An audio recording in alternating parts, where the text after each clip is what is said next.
everyone! Welcome to my channel. It's me again, Chari TV.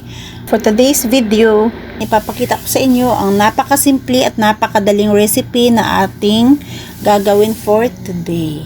Ayan po siya oh. Paniguradong magugustuhan ng lahat ng member ng family itong ating ihahanda ngayong araw na ito. Kaya ayan, simulan na po natin. Ayan, dahil meron po tayo ditong nabiling kangkong at parang ang sarap po nito gawing special, kaya ito tsaka talagang ang lalaki po ng kanyang dahon, so naisipan natin itong gawa ng bagong recipe. Ayan, abangan po ninyo kung anong recipe po yung ating gagawin sa ngayon. Ayan, meron na po tayo ditong mga dahon ng kangkong, nahugasan na po natin yan.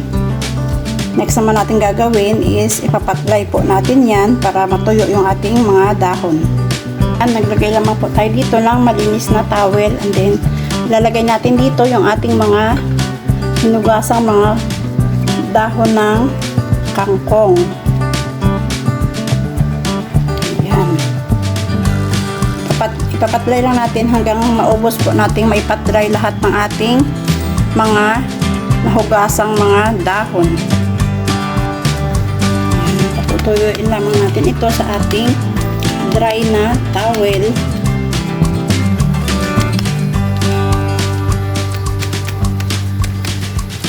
Kailangan matuyo po siya para kumapit po yung ating ilalagay na butter po sa ating mga dahon. Comment mo sa baba kung taga saang lugar ka para malaman ko kung hanggang saan aabot ang video na ito. Gagawin lamang natin ito hanggang sa maubos nating ma-dry yung ating mga nahugasang mga dahon. Shoutout nga po pala sa aking mga silent viewers at aking mga subscribers na walang sawang sumusuporta at patuloy na nanonood sa aking channel. Comment down below ka din sa baba kung taga saang lugar ka para ma-shoutout po kita sa sunod na aking mga videos. Papatlay lamang po natin siya.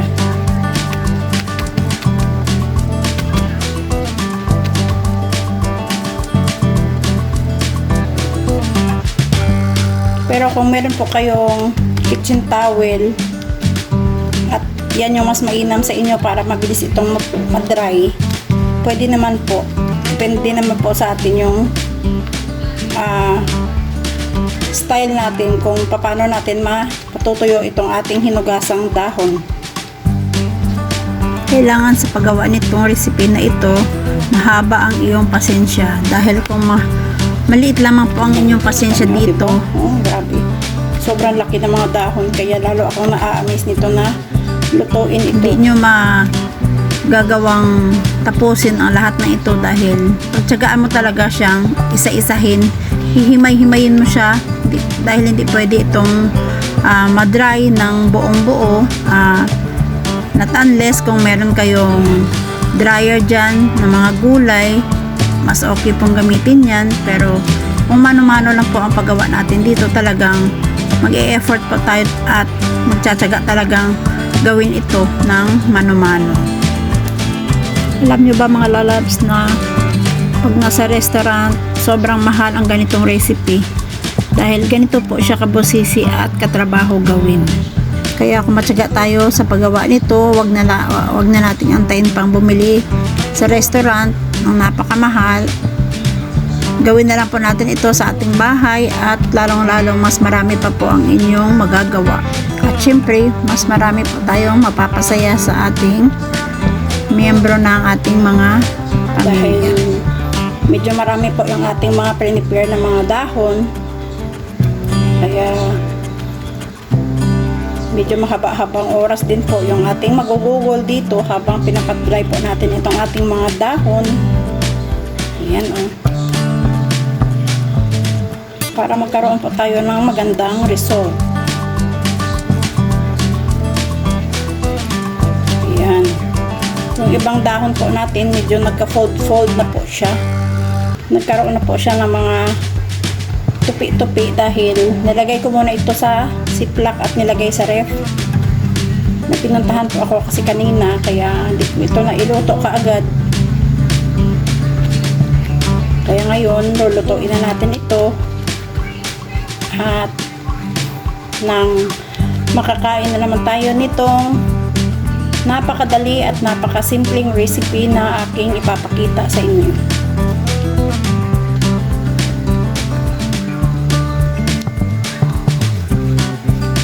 Yan. Ganyan na yung ating gagawin hanggang sa matapos na nating ma-dry lahat ng ating mga hinugasang mga dahon. At makikita nyo maya-maya lang susunod na ating mga steps paano natin ito lutuin. Ayan, tapusin muna natin itong pat dry. Ayan siya, pero hindi ko na rin ipapakita sa inyo yung buong pagpapatuyo nito sa ating mga dahon dahil sobrang mahaba po talaga yung time na ating makukonsume sa kanya. Ayan, para makita nyo lang mga lalabs ko. Ayan o. Dahil medyo nalagay po siya sa ziplock, kaya nagkaroon po ng mga guhit yung ating mga dahon. Pero okay lang yan, walang problema yan. Ayan na, ito yung sample ng ating mga pinat-dry na mga dahon. Ayan na siya.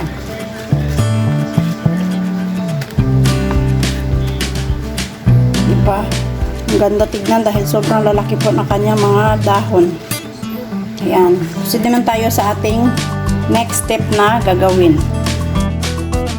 In our bowl, maglagay lang po tayo dito ng 2 cup ng ating all-purpose flour, 2 cup din ng ating cornstarch, dahil marami-rami po ang dahon na ating lulutuin, kaya medyo damihan din po natin ang paggawa nitong ating butter. Meron din po tayo dito nilagay na 1 tablespoon of salt and then 1 teaspoon of black pepper. And then, i-mix po natin siya para mag-combine po ang lahat ng ating ingredients. And then, mag-add na po tayo dito ng paunti-unti ng water. And then, i-mix po natin siya. Tansya-tansyahin nyo lang po ang paglagay ng water para hindi po ito masyadong sobrahan ng tubig.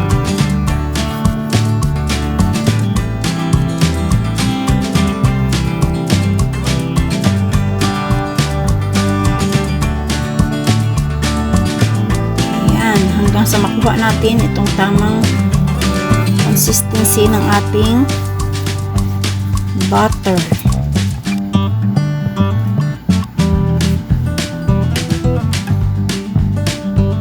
Make sure lang po na lahat ng flour at yung ating cornstarch is nadidissolve po dito sa ating ginawang butter hanggang sa maging ganito na po ang kanyang consistency. And then, i-add na po natin dito yung ating mga pinatuyong dahon ng kangkong. Ayan. And then, i-mix po natin siya para mag-combine na po yung ating butter dito sa ating mga dahon ng kangkong. Kung nanonood ka pa rin hanggang sa ngayon, ibig sabihin nag-i-enjoy ka. Kaya, share mo na rin sa family mo para lalong marami ang masasarapan sa recipe na ito. Make sure na ma-well coat po ng butter ang lahat itong ating mga nilagay na mga dahon. Para magiging maganda po ang kanyang result kapag ito'y ating nailuto na.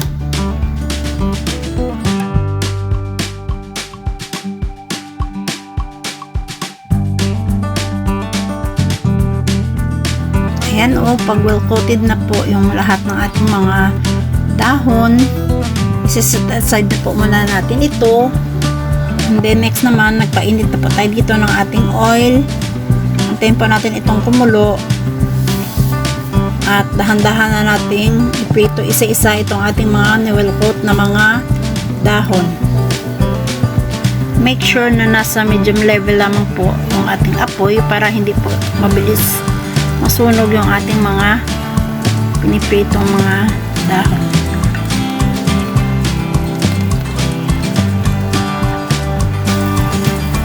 After a few minutes, ayan, balik na rin po natin siya sa kabilang side para parehas po ang maluto ng ating magkabilang side ng ating mga pinipritong dahon. Careful lang po kayo sa pagprito nito dahil medyo madikit po yung ating butter, kaya make sure na hindi po kayo matalsika ng mantika. Ayan. Patuloy na po natin itong gagawin hanggang sa matapos natin maiprito ang lahat ng ating mga na-will coat na mga dahon ng kangkong. Medyo matrabaho po ang ganitong recipe pero napakasarap po sa feeling na nakikita mong masaya ang pamilya mong kumakain sa lahat ng iyong inihahain sa lamesa. Sa mga hindi pa po nakapag-subscribe, subscribe na po kayo sa aking channel and hit the notification bell para updated po kayo sa mga bago nating upload na mga videos. Like and share po tayo mga lalabs ha. Taos puso po ako nagpapasalamat sa lahat ng mga sumusuporta at palaging nagsusubaybay sa aking mga videos. At yun na nga guys, after ng one eternity later, ayan, ito na po yung ating final product ng ating napakasimple at pinakamadaling recipe, ang ating crispy kangkong. Ayan siya guys, oh, itsura pa lang nakikita mo na, talagang napaka-crispy po ng kanyang itsura. So yummy. Mas lalong sasarap po ito kung meron po kayo nitong sausawa. Depende sa inyo kung anong klaseng sauce ang inyong gagawin para dito. Para naman sa ating sauce, nag-mix naman po ako dito ng 3 tablespoon ng ating mayonnaise at 2 tablespoon itong ating ketchup.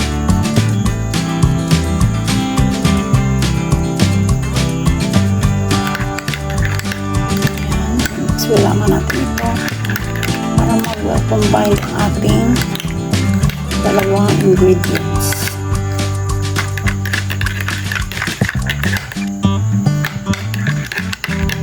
And there you go. Ayan, ready na po yung ating ginawang sauce. Para malaman natin kung gaano ka-crispy itong ating ginawang crispy kangkong. Ayan.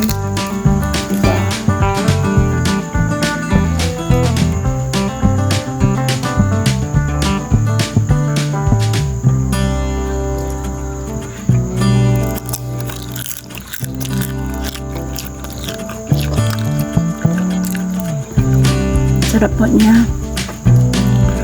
Sarap po niya mga lalabs. Ayan o.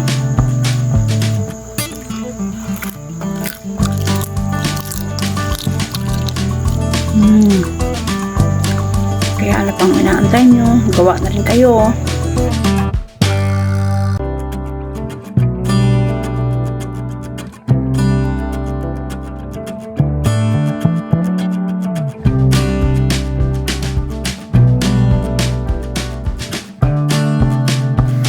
Hope to see you on my next video.